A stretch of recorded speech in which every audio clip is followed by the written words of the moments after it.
فاعوذ باللہ من الشیطان الرجیم بسم اللہ الرحمن الرحیم النبی اولا بالمؤمنین من انفسہم وازواجہ امہاتہم۔ میں خطیب نہیں ہوں، مدرسے میں پڑھاتا ہوں، استاد ہوں۔ استاد ہونے کے ناطے سے اگر آپ اجازت دیں تو آپ کو سبق دوں، آپ کے فائدے کا ہے۔ کیا خیال ہے؟ تھوڑا سا ہو جانا چاہیے۔ پہلا سبق یہ ہے کہ زندگی میں ادب کو نہیں چھوڑنا۔ آج ہمارے اندر بے ادبی آ گئی، بڑے کو جواب دیتے ہیں، ماں باپ کو جواب دیتے ہیں، بعض جواب دے کر ہنستے ہیں۔ بڑے کی بات غصے والی بھی ہو، بری بھی ہو، اسے جواب نہیں دینا۔ گھر میں بھی یہ روٹین بناؤ، باہر بھی۔ اپنی عمر میں بڑا ہے، علم میں بڑا ہے، رتبے میں بڑا ہے، عہدے میں بڑا ہے، اگر کوئی بات سخت بھی کہہ جاتا ہے تو برداشت کرنی ہے، جواب نہیں دینا، مذاق نہیں اڑانا۔ تو ادب سب سے زیادہ اپنی جان سے بھی بڑھ کر کس کا کرنا ہے؟ امام الانبیاء محمد مصطفیٰ صلی اللہ علیہ وسلم کا۔ پہلا ادب کہ جب بھی آپ صلی اللہ علیہ وسلم کا نام مبارک آئے تو ہم نے پڑھنا کیا ہے؟ اونچا پڑھو ذرا، صلی اللہ علیہ وآلہ وسلم۔ دوسری بات، جب لکھنا ہے تو سواد نہیں لکھنا۔ آپ کے اوپر سواد ڈال دیتے ہیں، نہیں، پورا جملہ لکھنا ہے۔ حدیث کی کتابیں اٹھا کے دیکھو، ایک ایک لائن میں دو دو چار چار مرتبہ آپ صلی اللہ علیہ وسلم کا تذکرہ ہے، تو محدثین نے اختصار نہیں کیا بلکہ ہر بار پورا صلی اللہ علیہ وسلم لکھا، اس لیے کہ حدیث میں آیا ہے جب تک یہ صلی اللہ علیہ وسلم لکھا رہے گا، لکھنے والے کو اللہ اجر عطا فرماتا رہے گا۔ یہ بھی زندگی کا حصہ بناؤ۔ اور آپ صلی اللہ علیہ وسلم کا ذکر مبارک ہو تو بے ادبی والے الفاظ بھی استعمال نہیں کرنے، تو کہہ کے نہیں مخاطب کرنا، تم نے یہ کہا یہ جملہ نہیں کہنا، آپ نے کہا۔ ایک بات، دوسری ختم نبوت کا پروگرام ہے تو دو مختصر واقعات سنا دوں۔ ایک واقعہ، پہلے واقعوں کی ابتدا آپ سے ذکر کرتا ہوں۔ آپ صلی اللہ علیہ وسلم نے خواب دیکھا۔ خواب میں آپ صلی اللہ علیہ وسلم کو دو کنگن نظر آئے ہتھیلی پر۔ آپ صلی اللہ علیہ وسلم پریشان ہوئے کہ سونا مرد کے لیے حرام، تو میرے پاس سونا، یا اگر سونے سے دنیا مراد ہے تو مجھے دنیا سے کیا سروکار۔ دل میں ابھی یہ خیال ہی آیا تو اللہ کی جانب سے بات ڈالی گئی کہ پھونک مارو۔ آپ صلی اللہ علیہ وسلم نے پھونک ماری تو وہ دونوں اڑ گئے، خاک ہو گئے، اڑ گئے۔ صبح آپ صلی اللہ علیہ وسلم نے صحابہ کو خواب سنا کر فرمایا کہ میری زندگی میں دو جھوٹے پیدا ہوں گے لیکن وہ ان کنگنوں کی طرح اڑ جائیں گے، ایک مسلمہ کذاب، ایک اسود عنسی۔ مسلمہ کذاب آپ صلی اللہ علیہ وسلم کو ملنے بھی آیا، بڑا لشکر لے کر آیا۔ آپ صلی اللہ علیہ وسلم کی عادت مبارکہ تھی کہ کوئی بھی قافلہ آتا تو اس کی خبر گیری کرتے، اس کی امداد کرتے، اس کی ضرورتوں کا خیال کرتے۔ آپ صلی اللہ علیہ وسلم مدینہ سے باہر ملاقات کے لیے تشریف لے گئے۔ ثابت بن قیس رضی اللہ تعالی عنہ ساتھ تھے۔ مسلمہ کذاب سے جب ملاقات ہوئی تو اس نے آپ صلی اللہ علیہ وسلم سے کہا کہ آپ ایسا کرو کہ مکہ مدینہ یہ علاقہ تمہارا ہے اور یمن ان اس علاقوں کا میں نبی ہوں، یا ایسا کر لو کہ آپ لکھ دو کہ جب تک آپ زندہ ہیں آپ نبی ہیں، آپ کے بعد میں نبی ہوں گا، میں خلیفہ ہوں گا۔ آپ صلی اللہ علیہ وسلم کے ہاتھ میں کھجور کی شاخ تھی۔ آپ صلی اللہ علیہ وسلم نے فرمایا اگر تو یہ مانگے تو میں تجھے یہ بھی نہیں دیتا۔ اسلام لانا ہے تو بغیر کسی لالچ کے، اور تو کہتا ہے کہ میرے ساتھ اتنا بڑا مجمع، تو اللہ نے جو تقدیر میں لکھ دیا ہے تو اس سے آگے نہیں آ سکتا۔ اور آپ صلی اللہ علیہ وسلم واپس آ گئے، فرمایا یہ ثابت بن قیس ہے، اس سے بات کر، خود واپس آ گئے۔ ابو بکر صدیق رضی اللہ تعالی عنہ جب خلیفہ بنے تو صحابہ کا لشکر لے کر چڑھائی کی، جنگ یمامہ مشہور ہے۔ حضرت وحشی رضی اللہ تعالی عنہ جنگ میں شریک ہوئے تو لڑنے نہیں، انہوں نے کہا میرے ذہن میں خیال آیا کہ جس طرح غزوہ احد میں میں نے کارنامہ کیا کہ میں صرف بندہ تلاش کرتا تھا جس کو قتل کرنا تھا، تو کہتے میں مجمع میں سے اس ملعون کو دیکھتا رہا، یہ کدھر ہے؟ تو میں نے دیکھا دوسری منزل پر باندیوں کے بیچ میں، لڑکیوں کے بیچ میں کھڑا ہے، تو نشانہ لے کر میں نے نیزہ مارا جو اس کے سینے کے آر پار ہو گیا۔ اللہ نے جہنم رسید کر دیا۔ اس کی باندھی کے یہ جملہ حضرت وحشی رضی اللہ تعالی عنہ کی گواہی کے لیے بخاری شریف میں بھی موجود ہے کہ اس کی باندھی نے کہا کہ حبشی غلام نے مسلمہ کذاب کو قتل کیا ہے۔ ایک تو اڑ گیا، دوسرا اسود عنسی تھا، بازان یمن کا گورنر تھا، اسے شہید کیا، اس کی بیوی کو زبردستی بیوی بنا کے رکھا۔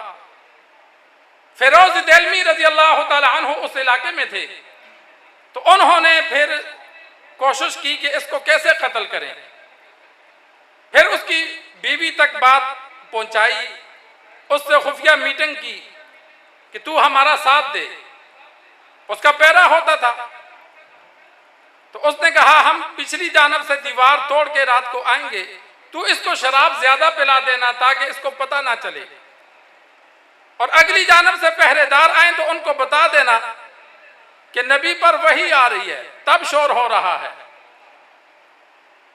رات کو پروگرام کے مطابق فیروز دہلوی رضی اللہ تعالی عنہ اپنے ساتھیوں کے ساتھ پیچھے سے دیوار توڑی، توڑ کر اس کی گردن مروڑ دی، قتل کر دیا۔ پھر یمن کے پورے علاقے پر مسلمانوں کا قبضہ ہوا۔ سرکار دو عالم صلی اللہ علیہ وسلم کی جانب پیغام بھیجا کہ آپ صلی اللہ علیہ وسلم کو جا کر خوشخبری سناؤ کہ جو اسود عنسی کذاب تھا اسے قتل کر دیا۔ تو آپ صلی اللہ علیہ وسلم کو اللہ نے بذریعہ وحی پہلے بتا دیا۔ آپ صلی اللہ علیہ وسلم نے صحابہ کو فرمایا کہ اسود عنسی مردار ہو گیا۔ صحابہ نے پوچھا یا رسول اللہ کس نے قتل کیا؟ فرمایا فیروز دہلوی نے۔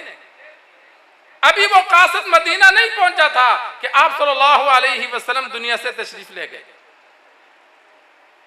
تو صحابہ کا عمل کیا ہے؟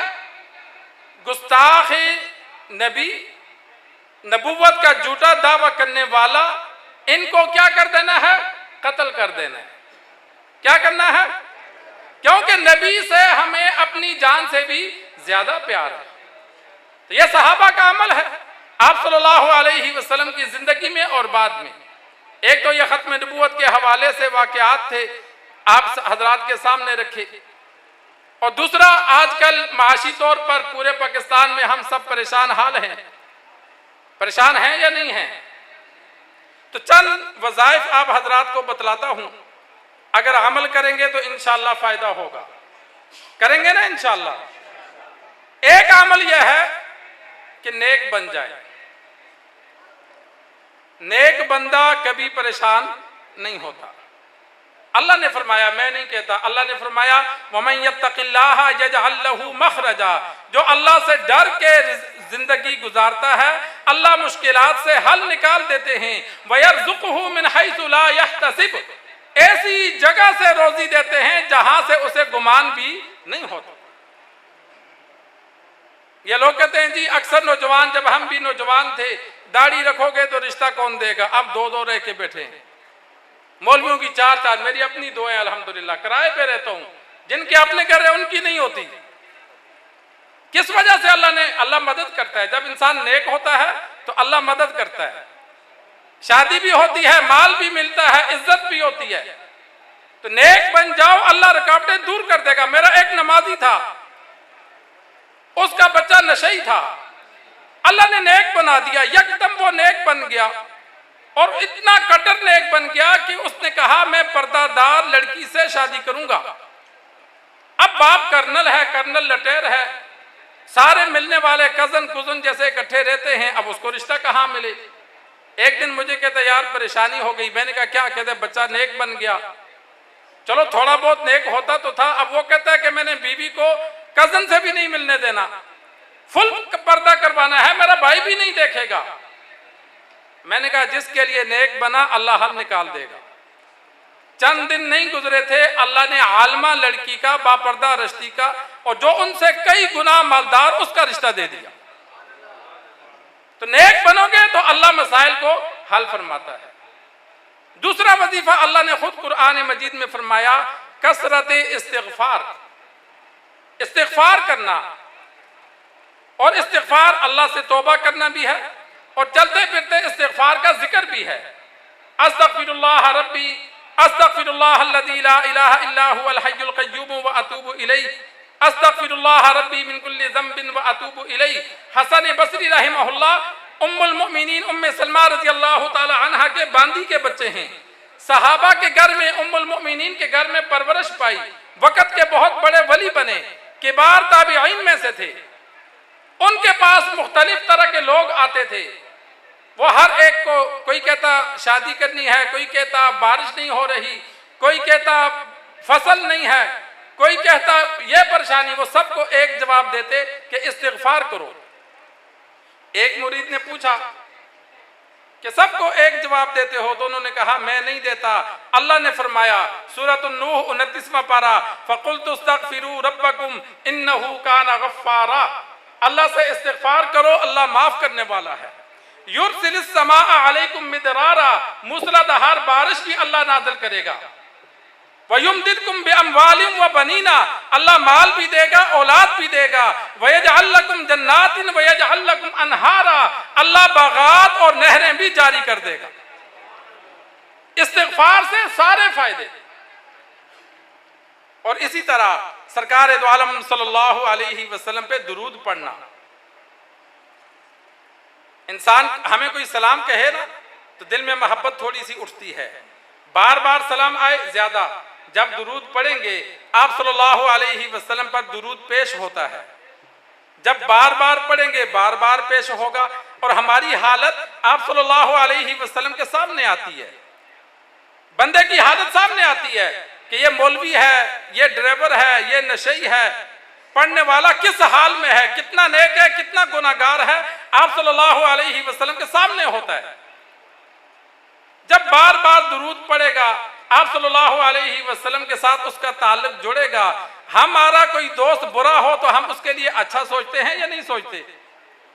ہم یہ نہیں کہتے کہ یہ اور برا ہو، جب ہمیں یاد آئے تو ہم کہتے ہیں یار اللہ اسے ہدایت دے، اللہ اسے نیک بنا دے۔ تو آپ صلی اللہ علیہ وسلم کے ذہن میں بات اللہ نے ڈال دی کہ یہ مجھ پہ درود پڑتا ہے، یا اللہ ہدایت دے دے، بندے کا بیڑا پار ہو جائے گا۔ کئی جگہ ایسے واقعات ہوئے کہ جن لوگوں نے کثرت سے درود پڑھنے کی عادت بنائی، اللہ نے ان کی مشکلات کو آپ صلی اللہ علیہ وسلم کے ذریعے حل فرما دیا۔ خواب میں آپ صلی اللہ علیہ وسلم آ کے حل فرماتے ہیں، کسی کے ذریعے حل فرماتے ہیں، زبان میں اللہ تاثیر رکھتا ہے۔ دلائل الخیرات وقت کا ولی تھا محمد بن سلیمان، کنویں کے کنارے کھڑا وضو کرنے کے لیے، پانی نیچے، گھومنے لگا کوئی برتن ملے، ایک لڑکی آئی، اس نے کہا تجھے محمد بن سلیمان تو وقت کا ولی ہے؟ اس نے کہا ہاں۔ تو اس نے کہا پریشان؟ بس یہ چھوٹی سی بات سے پریشان ہے کہ کنویں سے پانی نکالنے کے لیے برتن نہیں، وضو کیسے کرے گا؟ لڑکی نے کنویں میں تھوکا تو پانی اوپر آ گیا، کہا کر وضو۔ وضو کیا، بڑا حیران ہوا کہ عجیب بات ہے، بچی ہے اور اس کی زبان سے جو جملہ نکلتا ہے اللہ پورا کرتا ہے۔ اس کے پیچھے گیا، پوچھا کیا کرتی ہے؟ اس نے کہا کچھ نہیں کرتی، آپ صلی اللہ علیہ وسلم پر صرف درود پڑھتی ہوں، اللہ نے میری زبان پہ یہ اثر رکھا ہے، جو کہتی ہوں اللہ وہ کر دیتا ہے۔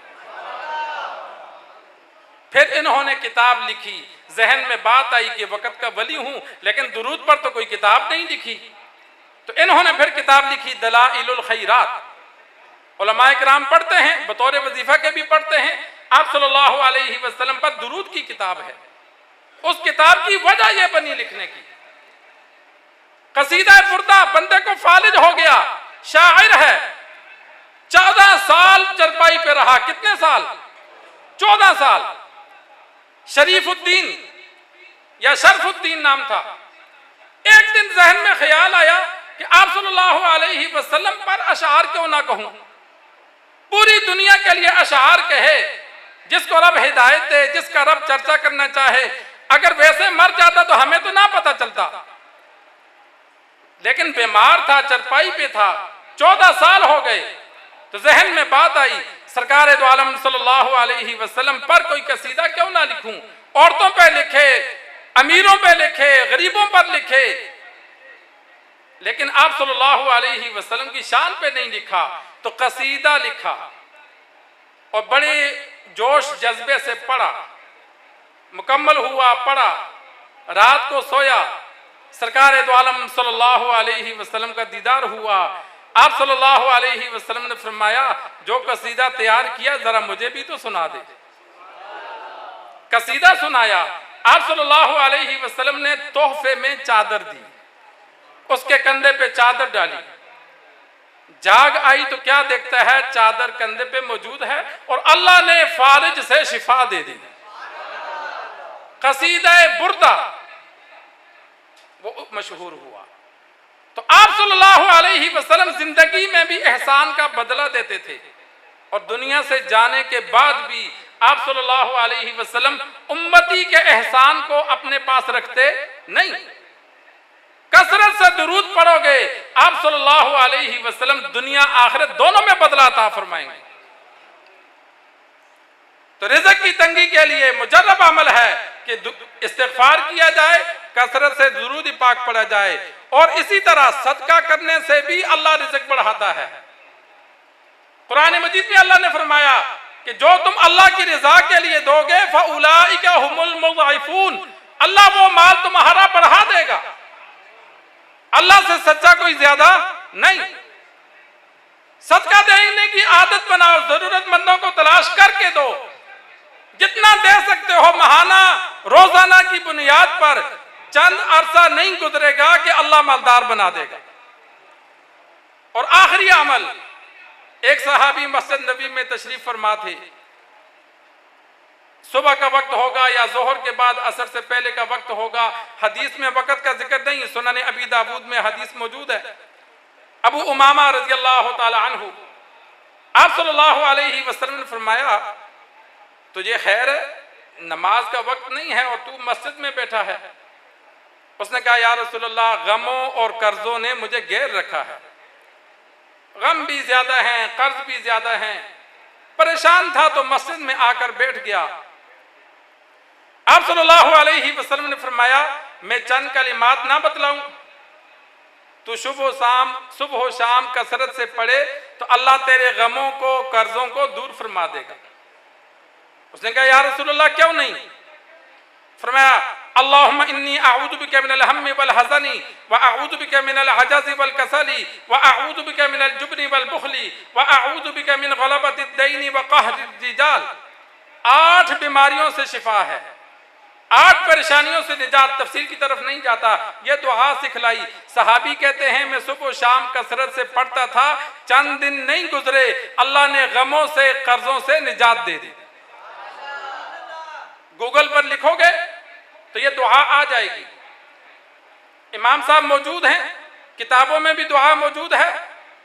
اکثر لوگ مقروض ہوتے ہیں، پریشان حال ہوتے ہیں، یہ دعا یاد کر لو، یہ دعا یاد کر کے صبح و شام کم از کم زیادہ نہیں تو 20 بار پڑھو، 100 بار پڑھو گے، ناغہ نہیں کرو گے تو خود دیکھ لینا کہ اللہ تبارک و تعالی جب کئی مہینے عمل کرو گے تو اللہ ایسے راستوں سے پیسہ دے گا، مال دے گا، پریشانیوں کو دور کرے گا جن کا ہم سوچ بھی نہیں سکتے۔ اور بھی کئی وظائف ہیں، لیکن یہ قرآن اور حدیث کے جو مستند وظائف تھے وہ آپ حضرات کے سامنے رکھے۔ اللہ تبارک و تعالی سے دعا ہے اللہ تبارک و تعالی ہم سب کا حاضر ہونا، ہمارا بیٹھنا، علماء کرام کا نعتیں پڑھنا، بیانات کرنا، اللہ اپنے برگاہ الہی میں قبول و منظور فرمائے۔ جتنے بھی احباب نے محفل کے لیے تعاون کیا، جتنے بھی احباب نے محفل کے لیے کوششیں کی اور عوام کو جمع کرنے کے لیے تشہیر کی، مالی تعاون کیا، مولانا شریف اللہ صاحب کی جانب سے میں ان سب کا شکریہ ادا کرتا ہوں۔ اور جتنے بھی حضرات محفل میں تشریف لائے نعت خوانی کے لیے، بیانات کے لیے، میں ان کا بھی شکریہ ادا کرتا ہوں۔ اللہ تبارک و تعالی سب کو جزائے خیر عطا فرمائے۔ درود پاک پڑھ لیں۔ اللہم صلی علی محمد وعلی آل محمد کما صلیت علی ابراہیم وعلی آل ابراہیم، اللہم بارک علی محمد کما بارکت علی ابراہیم وعلی آل ابراہیم۔